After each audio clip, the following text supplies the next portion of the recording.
All right, Shalom. First and foremost, I want to give all praises, honor, and glory to Yahweh, Bahashim, Yahweh Shai, Bahashim, Rakah Kodash, our two great kings.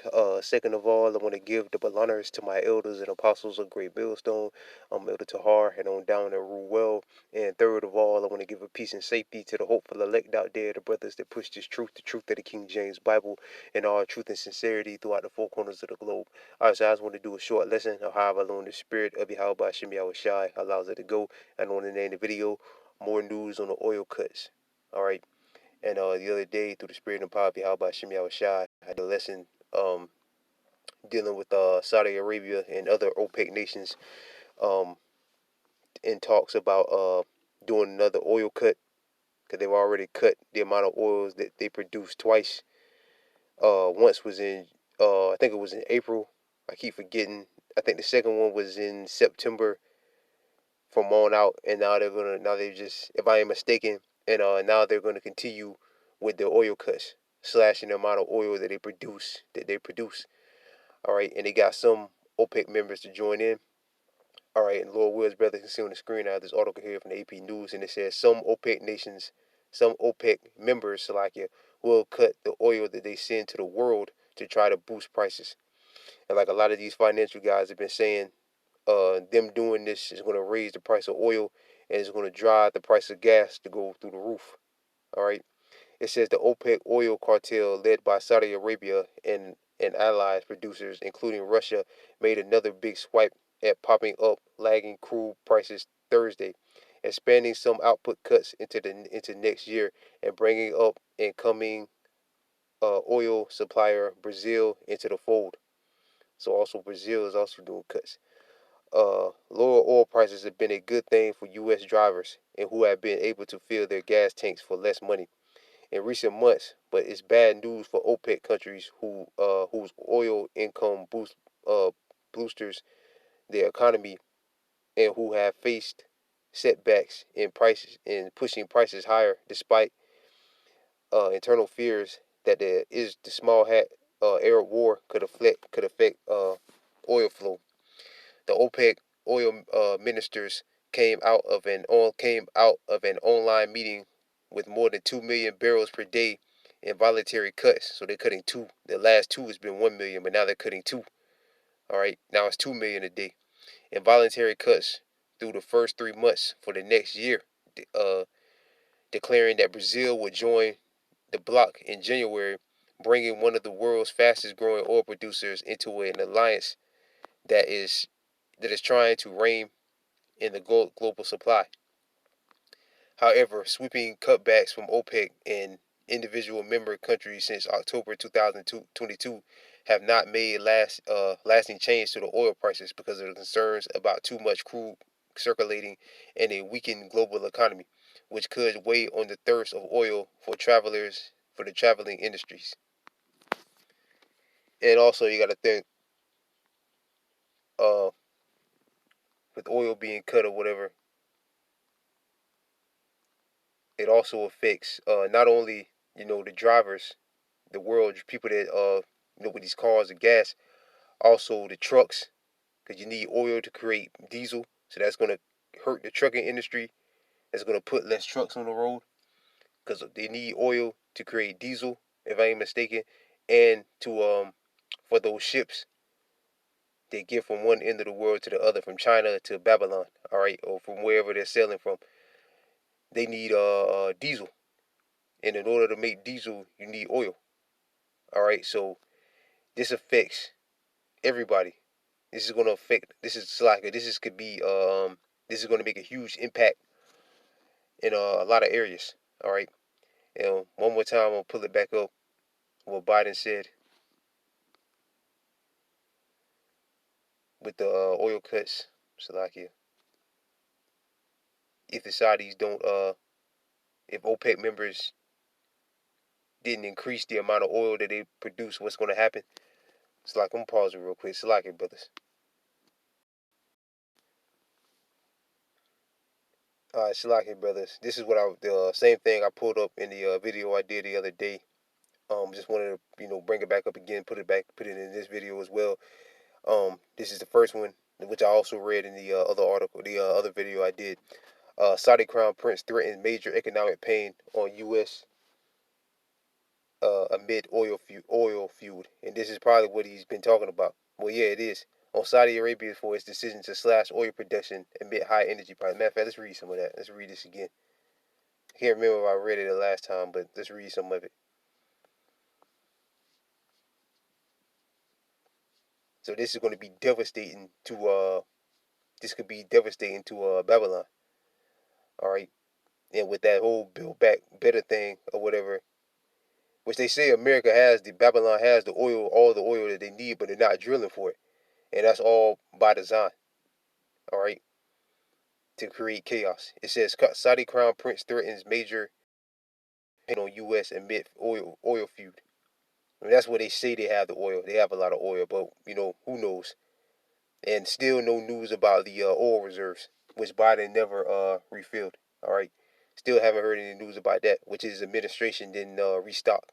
All right, it says after President Biden vowed to impose consequences on Saudi Arabia for slashing oil productions last year, Mohammed bin Salman privately threatened to sever ties and retaliated economically, according to the classified U.S. intelligence document. Last fall, President Biden vowed to impose consequences on Saudi Arabia. So let's see what they're going to do. They cut it. They cut it again. So let's see what Biden is going to do on Saudi Arabia for its decision to slash oil production amid high energy prices and fast approaching elections in the U.S. state. In public, the Saudi government defends. Well, again, that's all I'm gonna read. But yeah, yeah. So let's see what he's gonna do. He now they slashed it again. This time by 2 million barrels. Let's see what they're gonna do. See if I can find another one.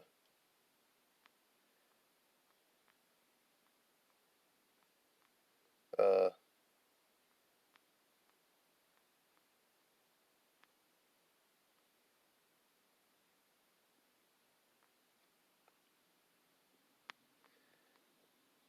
trying to find the one where it said what Biden said okay,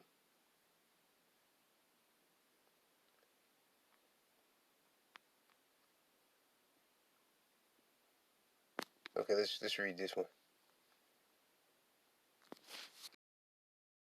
Said what Biden told him. It might be in that video where he said if they don't ramp up the production, then it was gonna hurt Babylon bad. But with all this other stuff going on in the world, this would be could catch a lot of people off guard because there's so much going on. Out of nowhere they could just say, "Well, we're running out of oil. We only got a month or a week or two left of oil." All right, out of nowhere they could say that. It says Biden goes to Saudi Arabia to beg for oil that U.S. was pumping itself under Donald Trump. Saudi Arabia refused, and now under Saudi leadership, OPEC is cutting oil. Is this another example of the incredible foreign affairs acumen of Joe Biden? You see, people say, yeah, it says the U.S. has plenty of alternative sources for oil and gas, most notably domestic ones. Which who knows, man? I mean, who really knows how much oil they got? And remember, they had to ship a lot of oil because when they cut ties with put them sanctions on Russia, they had to they had to ship their oil. A lot of Biden had to ship a lot of Babylon's oil over there to Europe because they all put sanctions on Russia. They stopped buying Russia oil, and to meet their basically to meet the demand, Biden had to go into the oil reserves and give it to them, give a lot of it to Europe. So again, we don't know how much oil is really left. And again, you need oil, crude oil, to make gas and diesel. That's why it's important. All right. Let me see if I can.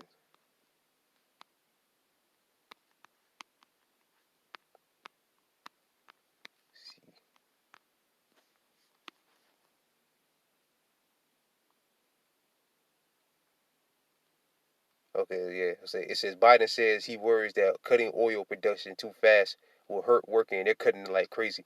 Will hurt working people. President Biden spent 3 days in Rome talking to the world leaders before and during the G20. He had a formal a formal press conference before heading to the UN climate summit in Glasgow, if I pronounced that right.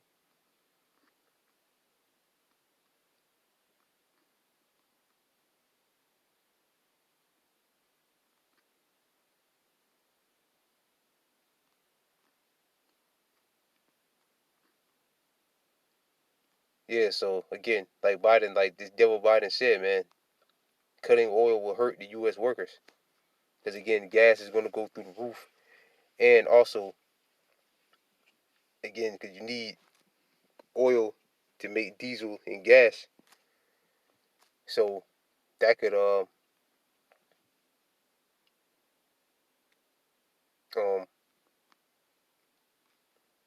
so I can wait for the load up. So that could also what is that going to do? Cut the amount of groceries they get to the store, cut the amount of goods they can get from the east to the west, from the eastern side of the world to the western side of the world. Because again, those tankers, not oil tankers, but them boats that they drive to bring them over here, to bring the goods over here, need diesel, and no oil, no diesel. And again, that's good. Like that first article I read, it said it's gonna hurt. Um, it's gonna hurt the. It's gonna affect the world. All right. So yeah, I had a scripture in mind, but I lost my train of thought that quick, man. Salakia. But I'll read. This is good. Ephesians chapter 5, verse 16. Verse 15. Seeing then that ye walk circumspect, not as fools, but as wise, redeeming the times because the days are evil. Right? The days are evil, which means bad. You know, if a shortage of oil is bad for the U.S. workers.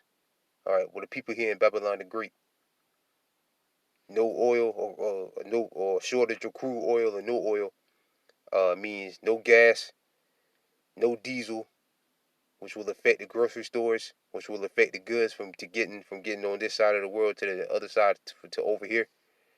All right, it'll just be straight up bad, man. All right, but it's like I had another scripture in mind, but I lost my train of thought. Salakia, brothers. But been kind of a long day. Fucking devils at the plantation. But Salakia though, brothers. I just wanted to bring that out real quick. That update on that real quick. Lord willing, was edifying. I want to give all praises, honor, and glory again unto Yahweh, Bahashim, Yahweh Shai, Bahashim, Rakakwadash, double honors to my elders and apostles of Great Millstone, and peace and safety to you, brothers that push this truth and sincerity. And with that, I'm going to say Shalom.